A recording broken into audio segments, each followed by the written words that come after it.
Halo Sobat Misbar, balik lagi bersama gua, Gary, dalam program Film Klasik Tetep Asik. Pada kesempatan kali ini, gua bakal ngebahas sebuah alur cerita film yang berkisah tentang perjuangan dan perlawanan seorang pendekar yang bernama Jaka Sembung terhadap para penjajah, yang dimana ia pun akhirnya berhasil ditangkap dan dibawa menuju Australia dengan tujuan agar Jaka Sembung tidak lagi melakukan perlawanan terhadap para company. Dalam perjalanannya, sang kapten pun memberikan penawaran pada Jaka Sembung untuk bekerja sama dengan dirinya. Namun, Jaka Sembung dengan tegas menolaknya karena ia tidak ingin menjadi pengkhianat bangsa. Kamu tahu, semua jagoan-jagoan di negeri ini mau bekerja sama dengan kami. Kenapa kamu tidak mau? Wah, Romeo, apa sebenarnya kamu punya mau, Jaka? Dan setelah itu, tiba-tiba saja badai besar pun datang menerjang kapal. Dan lalu, keluarlah sebuah cahaya yang kemudian berubah menjadi sesosok wanita yang bernama Dewi Samudra yang merupakan penguasa laut tersebut. Dan lalu, ia pun melepas rantai yang membelenggu tangan Jaka Sembung. Dan kemudian, ia pun menghilang begitu saja. Sementara itu, badai pun terus menerjang kapal sehingga membuat kapal itu pun hancur lebur berkeping-keping dan menewaskan semua awak kapal. Sementara itu, Jaka Sembung yang berhasil selamat dan terombang-ambing di lautan lepas akhirnya terseret arus ombak yang membawanya ke sebuah istana Dewi Samudra yang telah membantunya dari penyanderaan komplotan company. Bukan tanpa alasan, Dewi Samudra membantu Jaka Sembung karena sang Dewi menyimpan hati pada sang pendekar. Kegagahan dan keperkasaan Jaka Sembung ternyata membuat sang Dewi tak kuasa menahan gairahnya yang tengah membara. Ia pun terus menggoda dan merayu Jaka Sembung dengan ajian susu pemikatnya. Namun, setelah berbagai cara dan upaya telah dilakukannya, Jaka Sembung sama sekali tidak tergoda. Dan karena hal itu, tentu membuat sang Dewi terlihat sangat kecewa. Kau sama sekali tidak menghormati aku sebagai ratu, Jaka. Maaf, bukan aku tidak menghormati seorang ratu. Aku menghormati semua orang, apalagi dia seorang wanita. Tapi kalau kau tidak bisa menghormati dirimu sendiri dengan mengumbar birahi, bagaimana aku bisa menghormatimu? Di sisi yang berbeda, seorang pimpinan company yang mendapati kabar tentang hancurnya kapal pasukannya yang diterjang oleh badai, lalu didatangi oleh seorang pendekar yang bernama Ki Bidin yang merupakan antek-antek company. Ia pun lalu mengatakan bahwa kini Jaka Sembung masih hidup dan diselamatkan oleh penguasa Laut Selatan. Meskipun kapal tuan yang membawa Jaka Sembung hancur diserang badai dan hilang di tengah lautan, tapi masih ada penguasa Laut Selatan yang menolong Jaka Sembung untuk kembali menghancurkan benteng ini. Sementara itu, seorang pemuda yang bernama Godin melaporkan tentang tertangkapnya Jaka Sembung pada seorang kiai yang bernama Mustaqim. Dan lalu, sang kiai pun meminta Godin untuk mengintai markas company dan mencari tahu tentang keberadaan Jaka Sembung. Sementara Jaka Sembung akhirnya dibebaskan oleh Dewi Samudra. Namun sebelum sang Dewi melepaskannya, ia pun meminta untuk yang pertama dan yang terakhir kalinya. Dan kemudian, sang Dewi pun berjanji akan membantu Jaka Sembung untuk melawan para company. Selamat tinggal, Jaka. Aku akan datang membantumu setiap saat kau dalam kesulitan.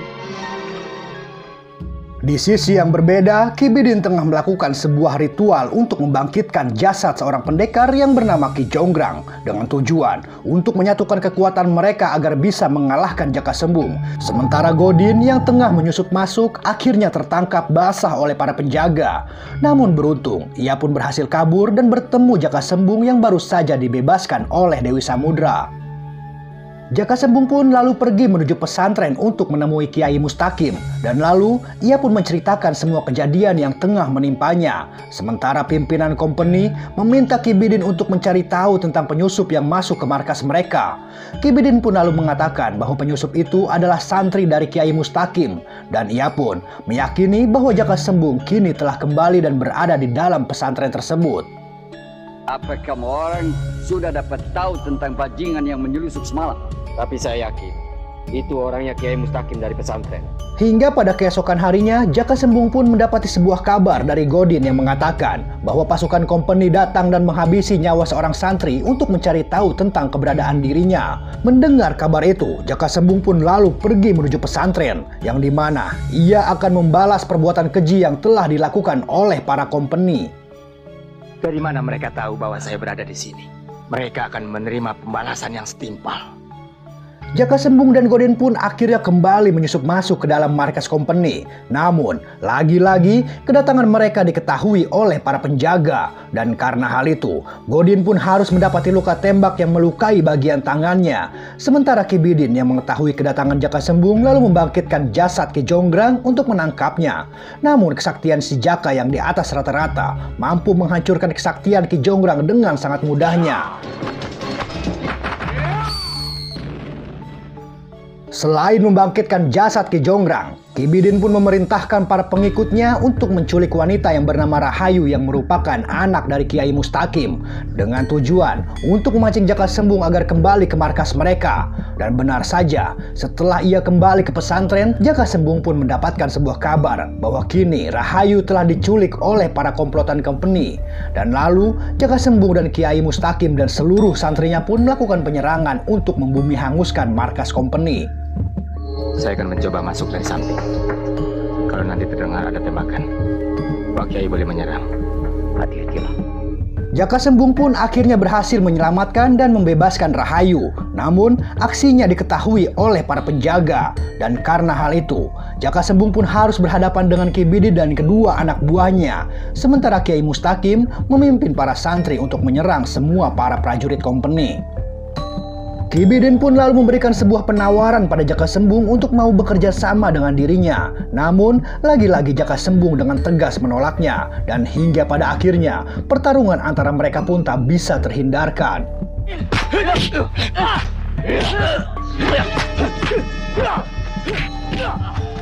Jaka Sembung pun lalu menyerang Ki Bidin dan kedua anak buahnya dengan segenap kemampuannya. Sementara itu, Kiai Mustaqim dan para santrinya berhasil menjebol benteng pertahanan dan melibas habis semua pasukan company.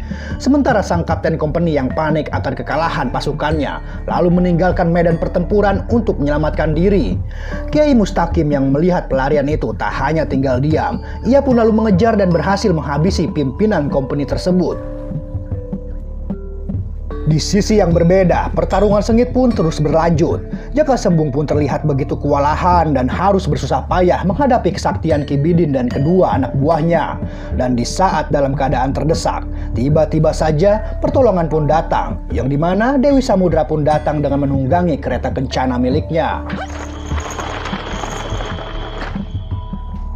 Melihat kesempatan itu, Jaka Sembung pun lalu menyerang dan berhasil melumpuhkan kedua anak buah Ki Bidin. Sementara Dewi Samudra yang sangat sakti mandraguna dengan sangat mudahnya berhasil mengikat dan membekukan Ki Bidin dengan ajian Sub-Zero-nya. Melihat hal itu, Jaka Sembung pun lalu mengeluarkan ajian pamungkasnya yang membuat Ki Bidin pun akhirnya hancur berkeping-keping.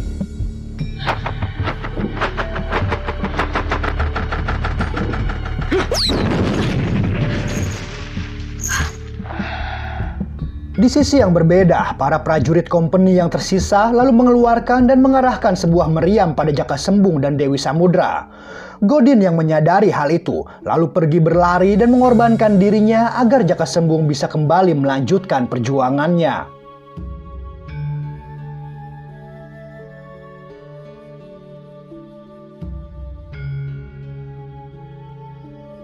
Oke Sobat Misbar, gak kerasa ya kita udah ada di penghujung cerita. Akhir kata gua Gary beserta kru yang masih belum ada yang bertugas mengucapkan sampai jumpa.